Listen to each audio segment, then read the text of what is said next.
Hello, എല്ലാവർക്കും നമസ്കാരം.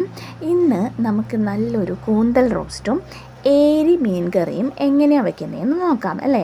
അപ്പോൾ ഇന്ന് ഞാൻ കുറച്ച് കൂന്തൽ നന്നായിട്ട് ക്ലീൻ ചെയ്ത് ഉപ്പും മഞ്ഞൾപ്പൊടിയൊക്കെ തേച്ച് വെച്ചിട്ടുണ്ട്. പിന്നെ കുറച്ച് സവാള, പച്ചമുളക്, ഇഞ്ചി, വെളുത്തുള്ളി, കറിവേപ്പില ഇതെല്ലാം കൂടി കുറച്ച് എണ്ണയിലിട്ട് വഴറ്റി, പിന്നെ ഞാനതിലേക്ക് കുറച്ച് തേങ്ങയും കൂടി ചേർത്ത് വഴറ്റി, പിന്നെ ഞാനിതിലേക്ക് കുറച്ച് മഞ്ഞൾപ്പൊടിയും മുളക് പൊടിയും ചേർത്തിരുന്നു കേട്ടോ. അതിനകത്തൊന്ന് കട്ടായി പോയിട്ടുണ്ട്. അതിനുശേഷം അത് നന്നായിട്ട് വഴറ്റിയതിന് ശേഷം നമ്മൾ ഈ കൂന്തൽ അതിലേക്ക് ചേർത്ത് നന്നായിട്ട് മിക്സ് ചെയ്യണം.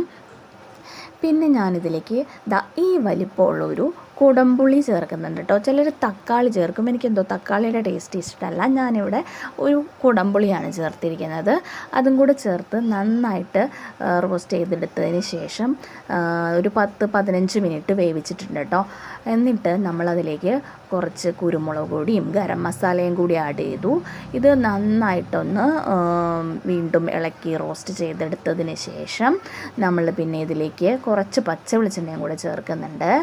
എണ്ണയും കൂടി ഒഴിച്ചതിന് ശേഷം നന്നായിട്ട് മിക്സ് ചെയ്തെടുത്താൽ നല്ല ടേസ്റ്റി ആയിട്ടുള്ള സിമ്പിളായിട്ടുള്ള കൂന്തൽ റോസ്റ്റ് റെഡിയാണ് കേട്ടോ.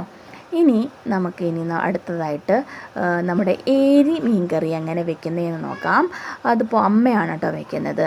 അമ്മ അതിലേക്ക് ഇഞ്ചി, വെളുത്തുള്ളി, സവാള, പച്ചമുളക് ഇതെല്ലാം എടുത്തിട്ടുണ്ട് കേട്ടോ.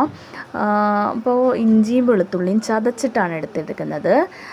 പിന്നെ എണ്ണ ചൂടായി കഴിഞ്ഞപ്പോൾ ഇതെല്ലാം കൂടെ ഇട്ട് മിക്സ് ചെയ്തതിന് ശേഷം നല്ലോണം വഴറ്റുകയാണ് കേട്ടോ. ഇത് ഒരു അങ്ങനെ ഫ്രൈ ആവേണ്ട കാര്യമല്ല, ഒരു ട്രാൻസ്പെറൻ്റ് ആയാൽ മതി. അതിനുശേഷം ഇതിൻ്റെ നടുക്ക് ആയിട്ട് നമ്മൾ ഒരു സവാളയൊക്കെ അങ്ങ് നീക്കി വെച്ചിട്ട് നടുക്ക് എണ്ണയിലേക്ക് ഒരു 2 ടീസ്പൂൺ മുളക് പൊടി ചേർത്തു കേട്ടോ. മുളക് പൊടിയും പിന്നെ കുറച്ച് പാകത്തിന് കുറച്ച് മഞ്ഞൾപ്പൊടിയും കൂടെ ചേർക്കുകയാണ്. പിന്നെ മഞ്ഞൾപ്പൊടിയും കൂടെ ചേർത്തതിന് ശേഷം നന്നായിട്ട് ഇതെല്ലാം കൂടി ഒന്ന് മിക്സ് ചെയ്തെടുക്കുന്നുണ്ട് കേട്ടോ.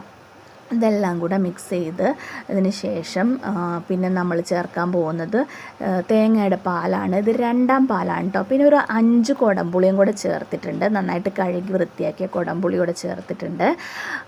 അപ്പോൾ തേങ്ങയുടെ 2ാം പാലും കൂടെ ചേർത്തിട്ടുണ്ട് നമ്മൾ.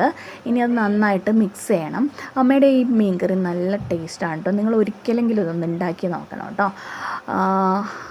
ഇനി നമ്മൾ തേങ്ങാപ്പാൽ ചേർത്തതിന് ശേഷം ഇത് നന്നായിട്ടൊന്ന് തിളച്ച് വരണം.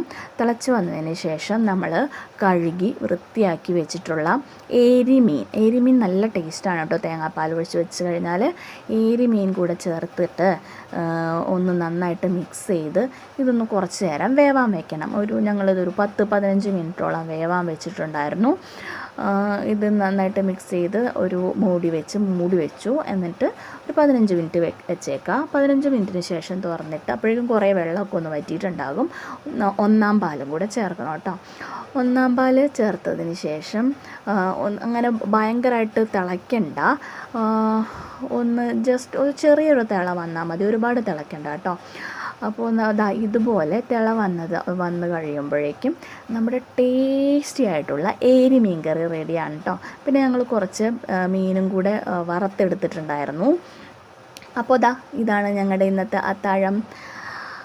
അപ്പോൾ നിങ്ങളെല്ലാവരും ഒന്ന് ട്രൈ ചെയ്ത് നോക്കണം.